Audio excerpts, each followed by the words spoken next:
आज का हमारा विषय है काल, यानी अंग्रेजी में इसको टेंस बोलते हैं, समय बोलते हैं।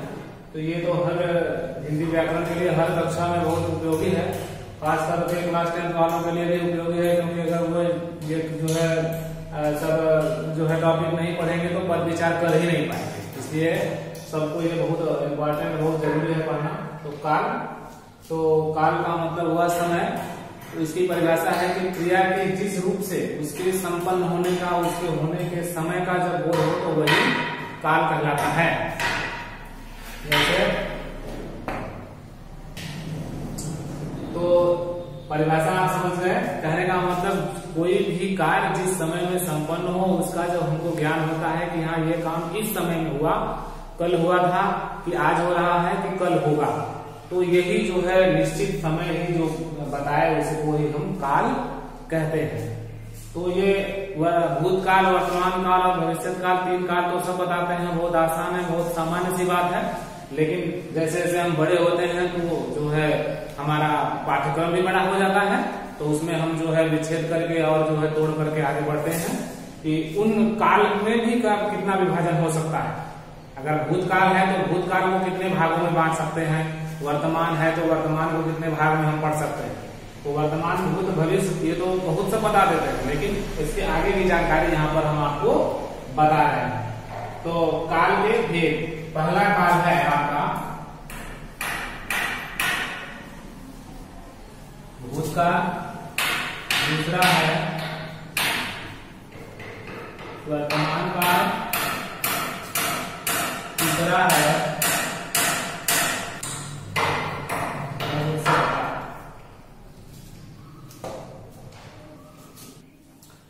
भूतकाल, वर्तमान काल और भविष्य काल है तो सब जानते हैं। तो इसको हम अब एक एक को जानेंगे। पहला जानेंगे भूतकाल।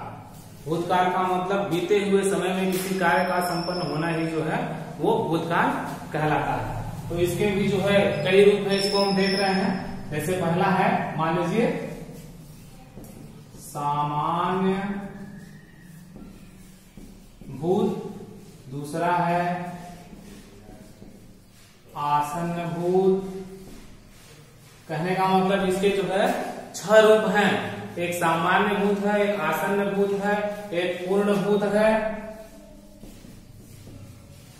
और एक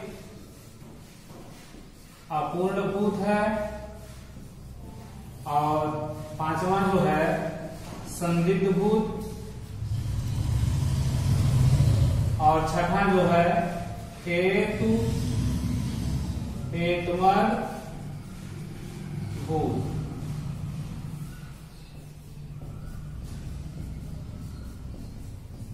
कहने का मतलब 6 प्रकार के हम भूतकाल को 6 रूपों में बांट सकते हैं। तो इनको अभी हम रुक करके पढ़ रहे हैं। पहले इसको देख लेते हैं कि सामान्य भूत क्या है।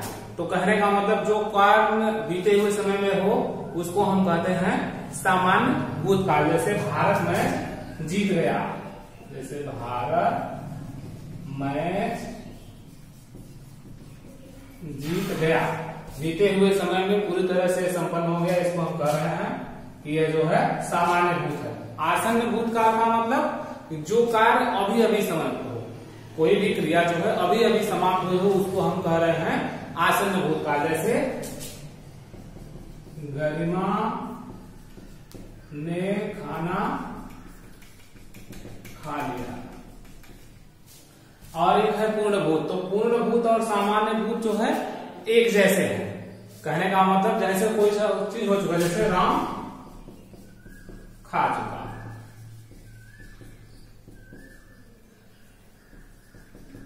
राम खा चुका था, तो यह जो है पूर्ण भूत है, पूरी तरह से कह रहे हैं हम जान रहे हैं वो खा चुका था। एक है अपूर्ण भूत, जिससे कह रहे हैं कि हम किसी चीज को कार्य करते समय देखा लेकिन पूर्ण हुआ कि नहीं पूर्ण हुआ, उसमें जो है संदेह है। तो यहां क्या लिखेंगे कि श्याम खेल रहा था। अब वो खेल चुका कि नहीं खेल है ये नहीं, लेकिन वह लेखक देखा कि श्याम खेल रहा है। अब यहाँ है अगला है संदिग्ध भूत, जैसे कि हम जो है दूर हैं लेकिन वो कार्य हो रहा था, पता नहीं हो पाया कि नहीं। जैसे शेर जाल में फंस चुका होगा, शेर जाल में फंस गया होगा। जहां पर गा गी आए वहां पर क्या होता है, वो संदिग्ध है कि हो गया कि नहीं।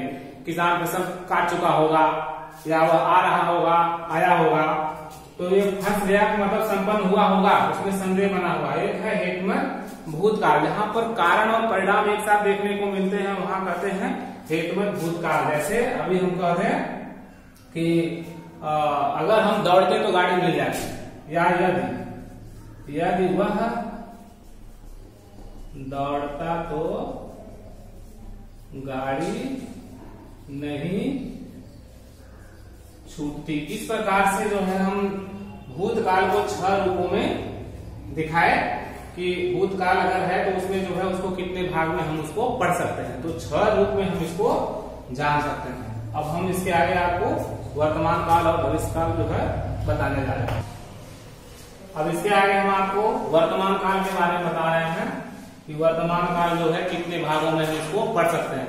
तो ये तो होता है सामान्य रूप सबका, चाहे जो भी हो, चाहे जो काल हो। तो पहला है ये जो है ये वर्तमान काल है। तो पहला है सामान्य, दूसरा है अपूर्ण, तीसरा है संदिग्ध। अब जैसे हम कहते हैं कि निरंतर किसी कार्य को कहते हैं निरंतर वो गतिशील हो रहा है। जैसे कहते हैं कि संजना गाना गाती है या संजना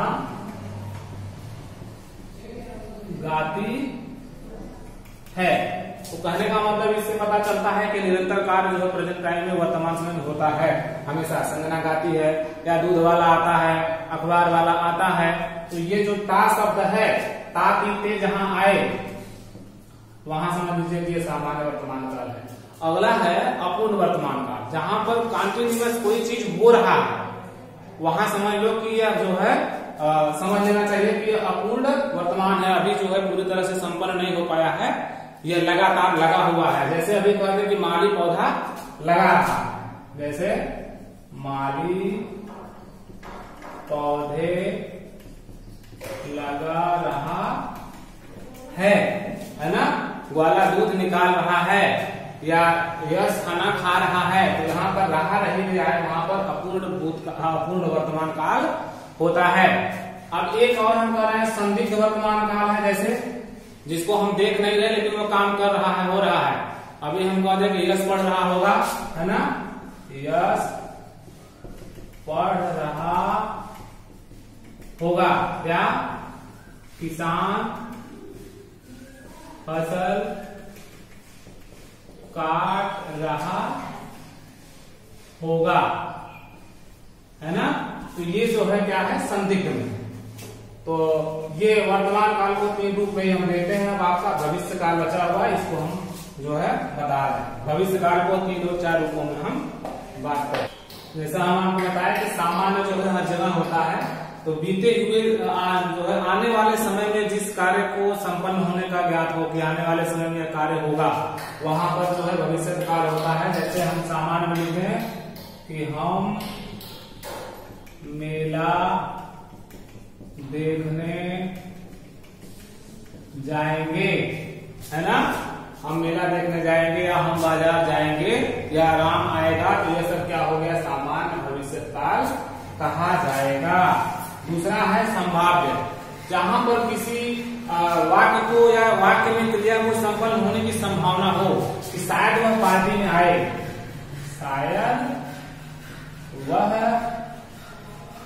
पार्टी में आए, शायद वर्षा हो ना, तो वहां पर क्या होता है, संभाव्य भविष्य काल। एक होता है हेतुमत भविष्य काल। तो हेतुमत भविष्य काल का मतलब होता है कि जहां पर कोई कारण या परिणाम बने। जैसे मैं आपको बताया था कि हेतुमत का मतलब होता है कारण और परिणाम एक साथ। जैसे निधि आएगी तो हम खेलेंगे, बच्चा सोच रहा है कि मेरी जो है वो मेरा साथी आएगा या मेरी सहेली आएगी तो हम एक साथ मिलकर खेलेंगे। अगला है सातत्य, जहां पर कोई कार्य जो है निरंतर गतिशील रहेगा, ये पूरा मतलब विश्वास है। जैसे गुरुजी पढ़ाते रहेंगे, मैं आपके काम आता रहूंगा। भविष्य काल में यह जो है निश्चित है कि गुरुजी के द्वारा ही पढ़ाई होगी। तो कहने का मतलब ये सब जो है भविष्य काल को जो है कई रूपों में बांटा गया है। इस प्रकार से मुझे उम्मीद है कि भूतकाल, भविष्य काल और वर्तमान काल, तीनों काल को आप यहाँ पर समझ गए होंगे और भी उदाहरण आप अपने तरीके से समझाइए। बाकी का जो और भी पाठ्यक्रम है दूसरे क्लास से देखें।